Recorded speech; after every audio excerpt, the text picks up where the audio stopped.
as Ken said, I'm Lorraine Burrell. I lead conversation design at Lloyds Banking Group. And like many organizations over the past year, we have been exploring agentic AI. And our use case has been an AI agent that can help customers understand the rather complex concepts of savings and investments. Now, I am from Brighton, and I'll show you the picture here. So this is, if you walk down Brighton seafront, you'll likely see this picture. It's exactly what it looks like. It's an upside down house. And the reason that I'm showing this to you is that when you walk into one of these houses, it feels very bizarre. You are surrounded by familiar things, and yet everything is so different and unknown and new. And this is kind of how we felt when we started exploring agentic AI. We, as conversation designers, we knew what we needed to do to make great conversational experiences, but all of a sudden, it was all turned on its head, and we were all, I learned a great word today, confuzzled. So, you know, it's important to say that we have been on a journey like everyone else. We don't have the answers. So we're not going to be presenting today, you know, this is the blueprint of how to do it. We're just going to show you the learnings, what we have learned on our journey, and hopefully some of those things may be things that resonate, things that you can take back to your products and your teams. And I'm actually even happier to say that, oh, sorry, the clicker. Today you're not going to hear from me anymore, because instead you'll be hearing from the wonderful team. So Lisa is a conversation designer, Ross is a content designer, and then they'll be followed by Rui, who is our innovation engineer. And they'll be zooming in on a particular aspect of our journey in agentic AI, which is how we test and evaluate the quality of experiences. So please welcome Lisa and Ross to start with. Thank you, Lorraine. Hi, everyone. So we're going to take a brief trip down memory lane. Feels like a lifetime ago, but basically just think back to a time before AI turned all of our worlds and our jobs upside down. So imagine you're a conversational content writer, and maybe a lot of people in this room are and might not need to imagine. And you're given a brief to generate some content to script a conversation. What do? Well, you take the time to understand your subject matter. You consult your style guide. You dutifully follow your design process steps. You apply tone of voice. You do all of these things. You might get it peer reviewed. And ultimately, you know that what you are going to end up with, and everyone else can trust this as well, is that you've got a good quality conversation. But now we're in a different world where we've got AI agents scripting our conversations for us. And sometimes we feel a bit like we're giving a toddler a bunch of instructions, a little book of knowledge, a style guide, some design process steps, and just sending them on their way and say, good luck, you can do the job.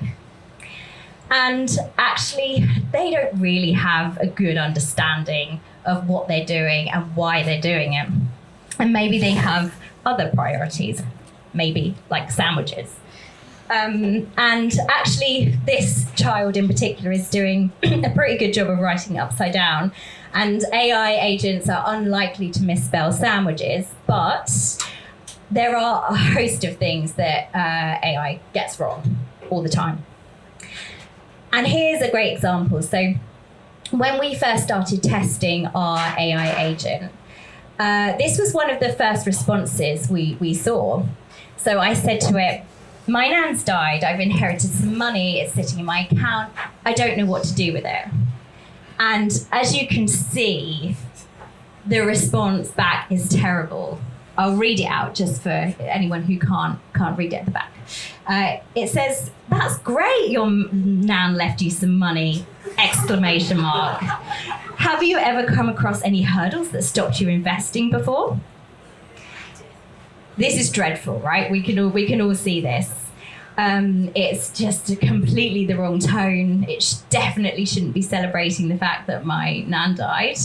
And it's also launched into a conversation that's sort of, pushing me as a user towards a particular outcome. And the more you look at this response, the more bad things you can see. And it's quite obvious.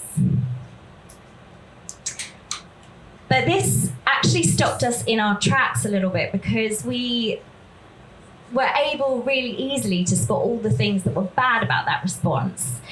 But when it came to putting our finger on what we would want it to do, what would make a great response in this scenario, it was just a bit harder to kind of work that out. Like, what would it take for a response in this scenario to meet our really high bar for quality?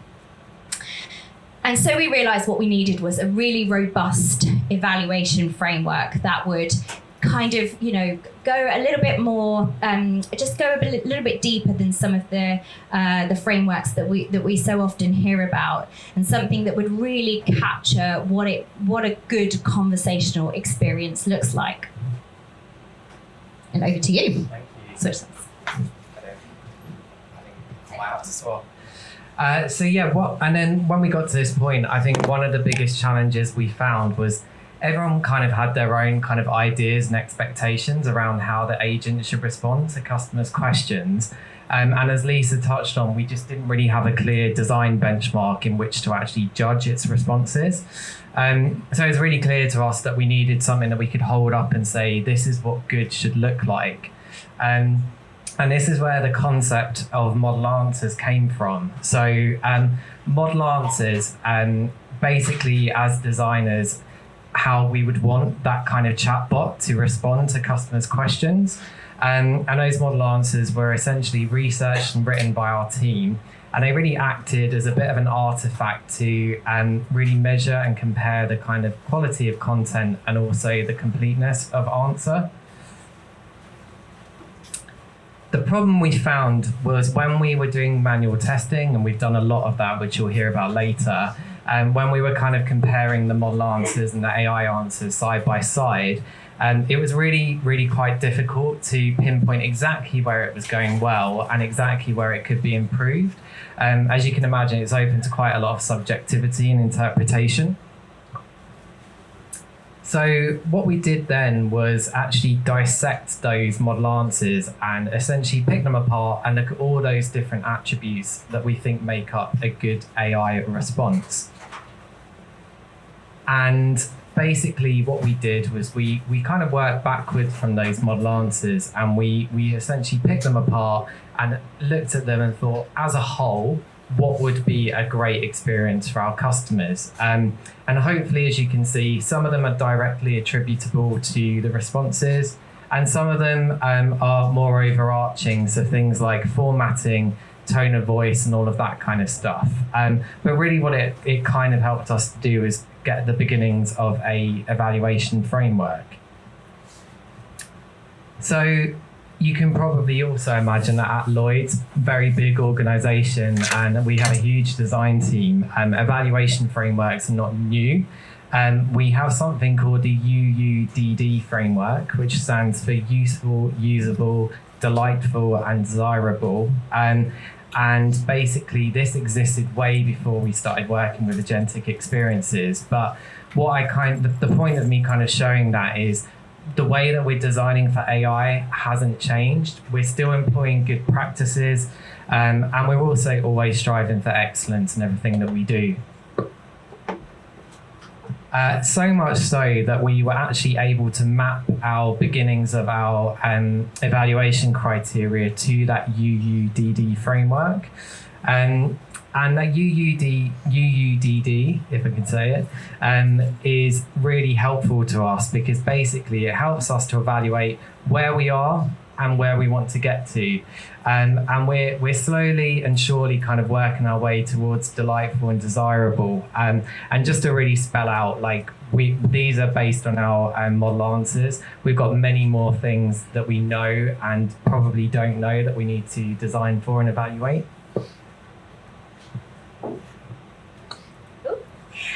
So now we're just going to race through each of those criteria in a little bit more detail, just explain what each of them means, and a little bit about how we're testing. So the first one is accuracy. It's pretty clear. It needs to be factually correct. But for us, that also means that it needs to have derived all of its information from the knowledge base. And the way that we've been testing this at the moment, it's very manual, very laborious, but we have been opening up our knowledge base, having that on one screen, cross-referencing with the response on the other side, and passing and failing based on that. The next one is relevance. So something can be factually correct, but it might have nothing at all to do with what the user has asked. So we need to make sure that it's also relevant. We need to make sure that it is directly addressing the user intent. Again, we at the moment have been manually checking this and using our own judgment to pass or fail. The next one is completeness, and this is a really important one because a response can be factually accurate, but maybe it misses out a key detail that renders the response, a little bit unhelpful, but also it could be misleading, which would have a negative impact on customer trust. Again, we've been manually checking this. Very time consuming and also very kind of sometimes quite subjective. We're using our own judgment. The next one is conversational flow. So this is all about how well the agent drives the user forward across conversational turns. Now, for us at the moment, we're working with single turns only, and at the end of each response, the agent is offering a follow-up question, a bit of a suggested prompt for kind of where to go next.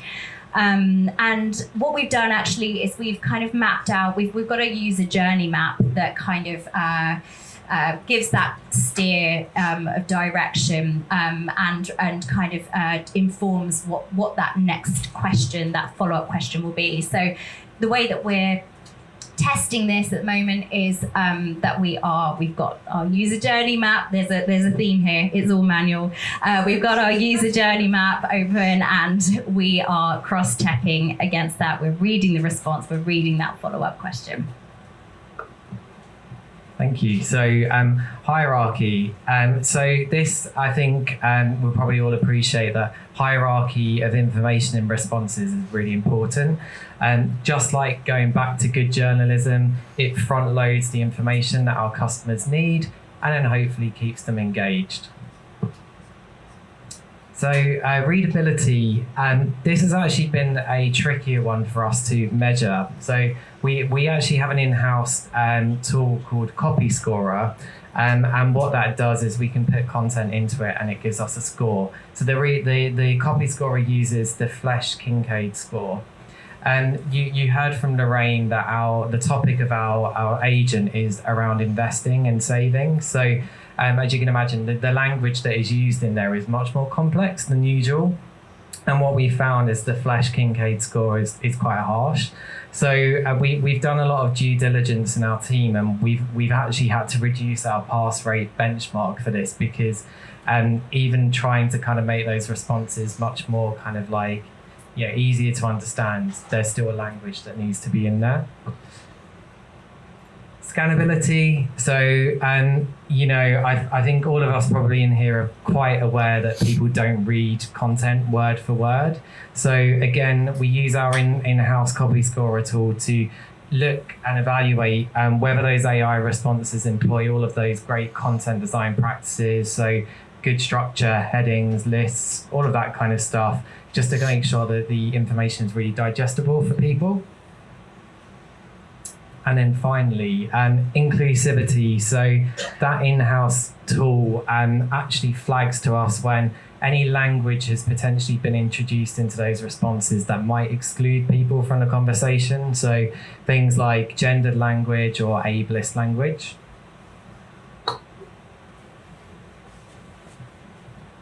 So that, in a nutshell, is our current quality evaluation framework.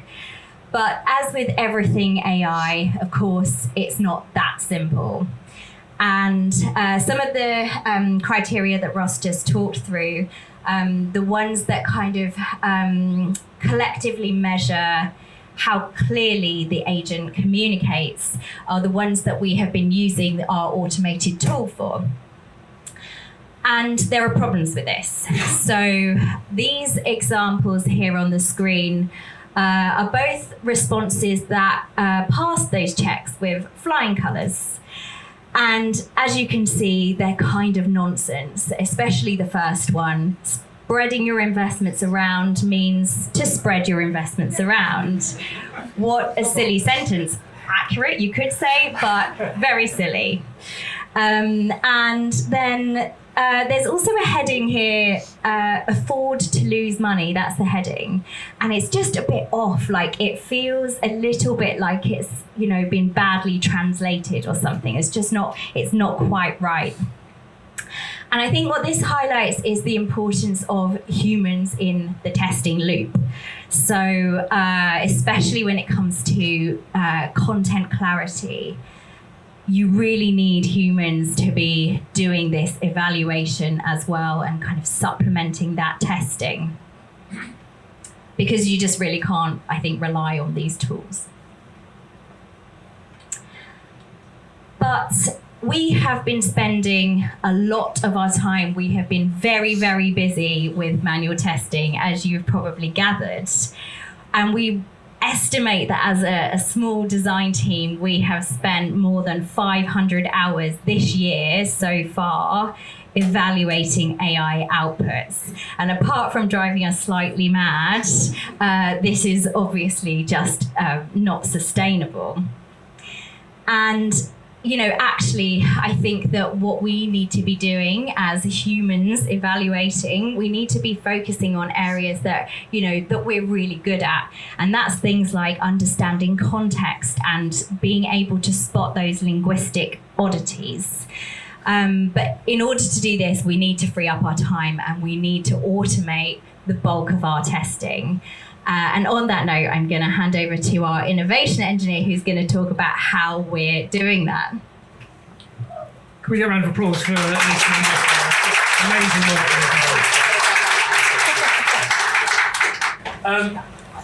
500 hours this year, that's 14 weeks, which is about how far we are into the year. So that would be one person spending every day just testing stuff. It's not realistic, have to automate. Kind of why automate evaluation? I think the previous slide just answered that, right? It's a massive time sink. There are lots of different things to evaluate. Ross and Lisa just talked through some of the quality dimensions. There are going to be more. And on top of the quality dimensions, we also have legal compliance stuff to check for as well. There are lots of different ways that it can go wrong. So the cognitive load on the person doing the checking, you've got the knowledge base open on one side, you've got the response. It's heavy, hard work, and absolute respect to the team for working through it all manually. Also, you kind of need to do that testing every time you make a significant change. And while you're developing, you're making significant changes every week. So now the team have to do hundreds of hours of testing a week. It stops being feasible.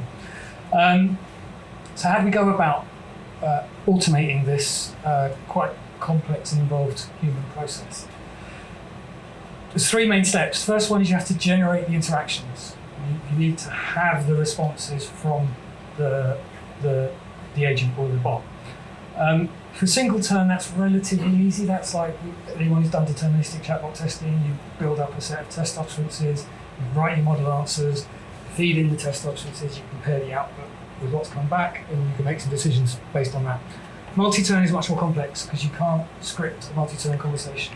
You don't know what the response to your first utterance is going to be, and you don't know what your second utterance is going to be. So that's more complex. And then once you've done the evaluations, you need to examine the results and extract insight from that to understand what changes you need to make. Have the changes you just made improved things? Have they made things worse? Have they improved things over here, make them worse over there? In the software world, regression testing is totally standard, and this is essentially software, so we need to think about the same principles. So single turn, I've already mentioned, single turn is relatively straightforward. Doesn't present many challenges in the generation. You can write them, basically. And easier to evaluate as well, because you've got a single block of text. But if you've got a conversation that goes over 5, 10 turns, you've got a lot more nuance, a lot more things that can be happening in there. Evaluation is more complex. So that single turn evaluation guys have been doing would get 10 times more complex, much deeper. And as you're generating the dialogues and the responses, you need to log everything, because later on you're going to need to evaluate it. And also you need to do it in a way that is more or less repeatable, because in order to test that your changes have improved on the previous version, you need to run a relatively similar set of tests to be able to compare the outputs. So for the multi-turn, we arrived at the concept of personas for multi-turn testing. So rather than writing an utterance that you're going to feed into the bot and then you're going to get back a response that you're going to evaluate, over multiple turns, we define personas that are going to carry out the conversation. And in that persona definition, we can define kind of individual characteristics, we can define intent preferences, you can define a really helpful user that always stays on the happy path, you can define a really annoying user that wants to stray off the happy path. You can even define like adversarial users that are going to try and hack your security and take over the model. So personas shape not just the topics of the conversations that you're generating, but they can also shape the tone and the sentiment and the mood in them, which again allows you to test across a broader gamut than you would if you were just sitting there trying to think up things to type into the bot. I've done it loads, it gets really boring. However, with personas, the challenge there is you can think, okay, we've got 50 intents here that we want to test, and we've got 8 different vulnerabilities that we want to test against, and we've got 5 different sentiments and moods that we want to test against. Quite quickly, you end up with like 2,000 personas, and you're generating 1 million tests, and that is also, computers are quicker, but they're not instant. So you also need to constrain the test coverage. So this is tricky. We haven't cracked this one yet, but essentially you need the right mix of personas to give you coverage across what you want to test without overblowing and inflating your test scripts to the point where you're having to spend £5,000 every time you want to test something. So that's generating the tests. Now, once you've got the test scripts, now you've got a nice CSV that contains a couple of hundred chats over a few number of terms. Now you want to know what's good, which ones are good, which ones are bad, where are they going wrong. 2 fundamental ways of doing that, and there are different trade-offs. The first are algorithmic metrics. So this is basically maths on the words that are on the page. And you've got stuff like rouge, and blue, and Flush Kincaid that we're using for readability. So those are useful to an extent. They're helpful. Readability Explorer is absolutely useful, but trying to derive kind of understanding the quality of the experience through these numbers alone is really, really difficult, and you can't really draw a line from algorithmic metrics to some of the more nuanced things like hierarchy and flow. Algorithmic metrics, never going to get you there. The other approach is LLM as a judge, and this is using an AI to test the AI, and essentially you give your evaluation rubric, your criteria, what's good, what's bad, give that to an LLM, give the chat to an LLM, it has a look at the chat, and it does an evaluation. I was unsure about how good LLM as a judge would be, but that uncertainty has been completely washed away with our experiments. It's basically as good as humans. If you give 2 humans 200 chats to evaluate, you won't get exactly the same evaluations. There's a bit of subjectivity, there's a bit of personal judgment. So you will get some deviation even across 2 humans with the same set of rules doing the same eval. LLM as a judge is basically as good as human evaluation at this point, as long as you set it up right. It's much better to do binary pass-fails than like score this out of 10 or give it a percentage. So rather than doing complex prompts that do try and do lots of different mathematical scoring, one single prompt for accuracy. Just go and look up in the knowledge base. Is the stuff in the response? Has it come from the knowledge base? Yes or no? Different one for flow, different one for hierarchy. You stack these all up, and because each individual one is doing a relatively simple evaluation, you get really solid results out there. So this was the evaluation pipeline that we determined we needed. Slightly out of order, really the first thing is you define your evaluation criteria. You understand how you're going to measure. Then you go and generate your conversations, and then you apply your evaluation criteria to the conversations you've generated, and out of that you get some numbers, you might get some commentary, depends how you set it up, but then you can use that output to work out what you're going to do next, what you're going to change, and how successful your last changes were, which is also important to know. So, apologies for the beta app UI. We're going to see a couple of screens, but this was basically our solution. We kind of codified we codified the evaluations that the team was doing, and we turned them into a set of prompts. But we're not at the end of this road, neither in the development of the agent nor in the development of our evaluation approach. So we thought it was really important to actually expose the evaluation prompts to the teams that are doing evaluation. This gives the teams the ability to add new types of evaluations, to edit the prompts that we're using to evaluate, to really let individual teams tune the evaluation to their specific product. But we've got import and export of configs. So we are also able to build configs that give us standardized testing that we might want to apply across every product in our lab. So through this, we can both standardize evaluation, so we have standardized evaluations that we can do across everything, and also localized evaluations that can really examine the specific quality of individual products. Personas also, at the moment, quite, what's the word I'm looking for? They're quite basic at the moment. You can create a new persona, give it a bunch of characteristics, give it an intent, or a set of intents that it's after, and then you can use those personas when you come to generate tests.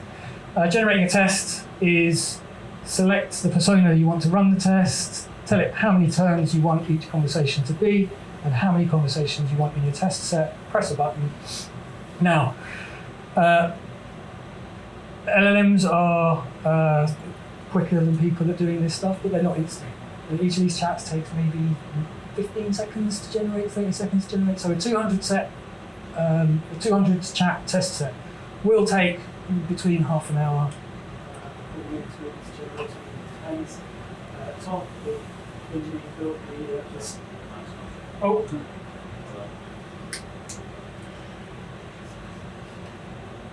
One, two. Where was I? Generate the tests and 15 seconds per test. You're about to do a total.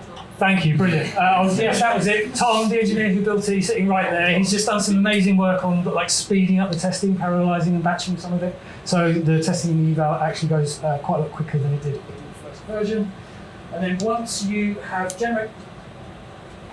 generated the tests,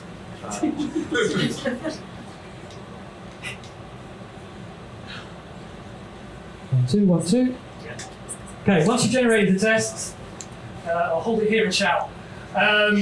We've currently got 3 evaluation pipelines. We've got one that's based on rules from our regulators, so that's like a compliance pipeline. We've got one that pulls out just some statistical metrics, algorithmic metrics, things like clarity, efficiency, connection, inclusivity. We're still working out how to use those, but they're very easy to add, so we included them.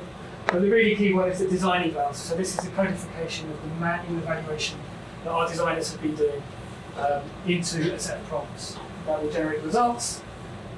Results, you get some nice numbers. Now these are helpful because this gives you a quick view of, is the test I've just run, are the results better than the last time I ran some tests? So that helps you evaluate the quality of the changes you've made since the last time you tested. But it's not just about evaluating quality, it's about understanding at a granular level what's gone wrong.